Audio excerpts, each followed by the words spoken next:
Hello students of class 4th. Yes students, now we're going to start chapter 14 of science, environment. ठीक है, देखिए जरा environment क्या है, हमारा environment क्या होता है. The environment is everything is that surround us, मतलब जो भी हमारे चारों तरफ पाई जाती हैं. It includes sunlight, air, soil, water, plants, animals, यानी कि जो भी हमारे चारों तरफ सनलाइट है या फिर एयर है, हवा है, मिट्टी है, पानी, पौधे हैं, ये सभी क्या है, ये आपके इन्वायरमेंट्स में इंक्लूड हो जाते हैं. आउट ऑफ दिस सनलाइट, इनमें से सनलाइट, एयर, वाटर, ये सब क्या है, ये नॉन लिविंग थिंग्स होते हैं. नॉन लिविंग थिंग्स हैं, प्लांट्स हैं, एनिमल्स हैं, ये लिविंग थिंग्स हैं.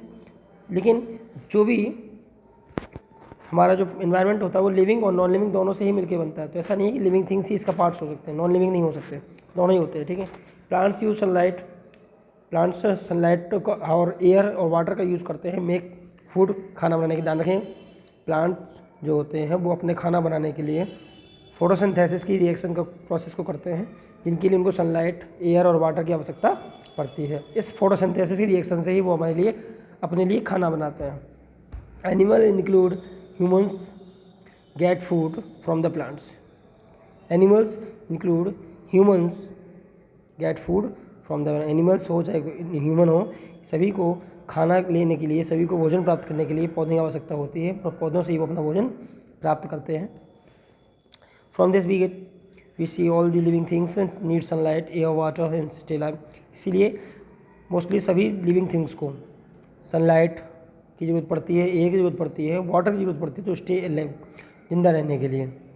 Since we get almost everything we need, since we get almost लगभग सभी चीज़ें we need from our environment, और ये सभी चीज़ हमारे एनवायरनमेंट में पहले से अवेलेबल हैं.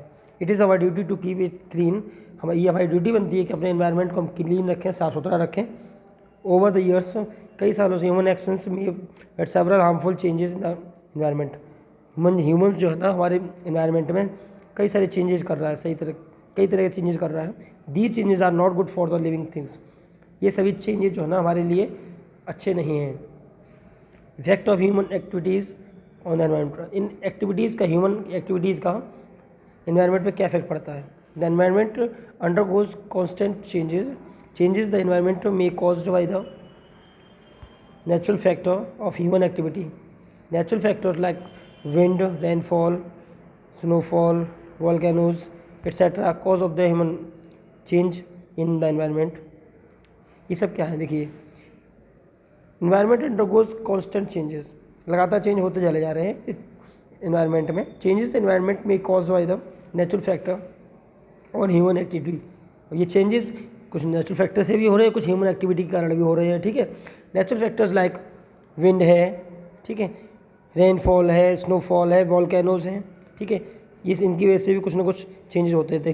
Cause change the environment human activity like cutting down the trees, forest, use the vehicles, building the factories can also cause the several undesirable changes the fact. इनकी वजह से कुछ ना कुछ ना चाहते हुए भी कुछ ऐसे चेंज हो रहे हैं जो कि हमारे एनवायरनमेंट के लिए बहुत हार्मफुल होते हैं. Human beings have cut down forest. Human beings जो है ना, मानव जो है ना, वह पेड़ काटते चले जा रहा है and other green areas to build their homes, और काट के उन जगहों पर अपने घर बनाता चला जा रहा है. ठीक है, they reduce the land available in the for plants, जिससे क्या हुआ, जानवरों के लिए और प्लांट्स के लिए जो जगह है वो कम पड़ती जा रही है. Some of the change have the lead to the extinction of many kinds of plants and animals. इसी कारण से कई प्रकार के प्लांट्स और एनिमल्स इस पृथ्वी से खत्म हो चुके हैं, गायब हो चुके हैं. As the world is becoming more and more crowded due to the over population, environmental pollution is becoming a serious problem. मतलब जिस प्रकार से आप देख रहे हैं कि हमारा जो वर्ल्ड है ना, संसार में धीरे धीरे देख रहे हैं कि एक भीड़ बढ़ती चली जा रही है, यानी कि पॉपुलेशन जो है ना धीरे धीरे बढ़ती चली जा रही है, ओवर पॉपुलेशन हो रही है. इससे क्या होगा, एनवायरनमेंट में पॉल्यूशन बढ़ जाएगा और एक सीरियस प्रॉब्लम बहुत जल्दी खड़ी हो जाएगी हमारे लिए.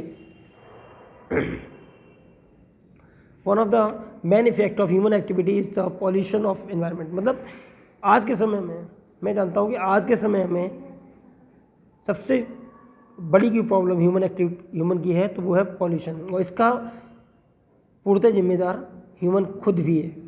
Pollution is the introduction of a substance और that the harmful poisonous effect to the environment. Pollution क्या है? पॉल्यूशन जो है एक सब्सटेंस यानी जो भी पदार्थ जो कि हार्मफुल पदार्थ है या फिर पॉइजनस पदार्थ हैं जो कि इन्वायरमेंट में इधर उधर डाल दिए जाते हैं, हम लोग ह्यूमन के द्वारा डाल दिए जाते हैं, उससे इन्वायरमेंट पॉल्यूटेड होता है। सब्सटेंस और things which harm the environment, यानी कि वो सब चीज़ें जो कि एनवायरनमेंट को हार्म पहुंचाती हैं उनको पॉल्यूटेंट कहा जाता है, प्रदूषक कहा जाता है। अब आते हैं पॉल्यूशन पर। पॉल्यूशन होता है air pollution, water pollution, soil pollution are the types of pollution caused by different human activities. Pollution are the harmful effect और not only the human but also the all the plants have animals environment. मतलब air pollution है, water pollution, soil pollution, ये सभी जो है ना types of pollution आपको बताए गए हैं। ठीक है, डिफरेंट टाइप्स ऑफ पॉल्यूशंस होते हैं जो कि ह्यूमन एक्टिविटी के कारण होते हैं।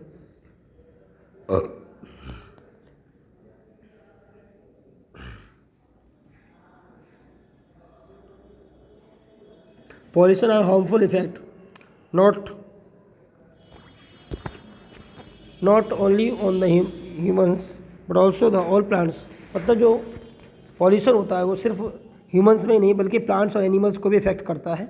ठीक है, the release of harmful pollutants such as smoke, dust, pesticides and harmful gases into the air leads the air pollution।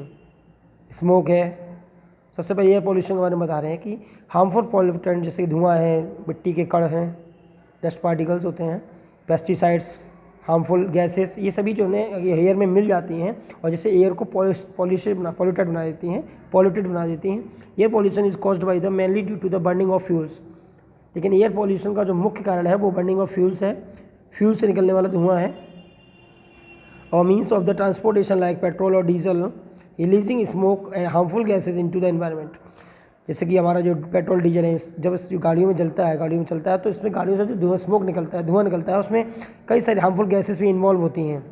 वो सभी हार्मफुल गैसेस इन्वायरमेंट में मिलकर हमारी एयर जो कि प्राणवायु से कहा जाता है, ठीक है, उसको दूषित कर देती हैं। अब factories to burn the fuels and to earn air pollution. और हमारी जो फैक्ट्री आजकल की जो फैक्ट्रियाँ हैं उनमें इस प्रकार के धुएँ निकलते ही रहते हैं और इसमें धुओं में जो बहुत ही जहरीली गैसें होती हैं जैसे कि कार्बन मोनोऑक्साइड है, ये गैसें हमारी एयर में मिल जाती हैं और उसको पॉल्यूटेड बना देती हैं। ठीक है, तो स्टूडेंट्स यहाँ तक पढ़ेंगे, next on tomorrow. Thank you, have a nice time to you.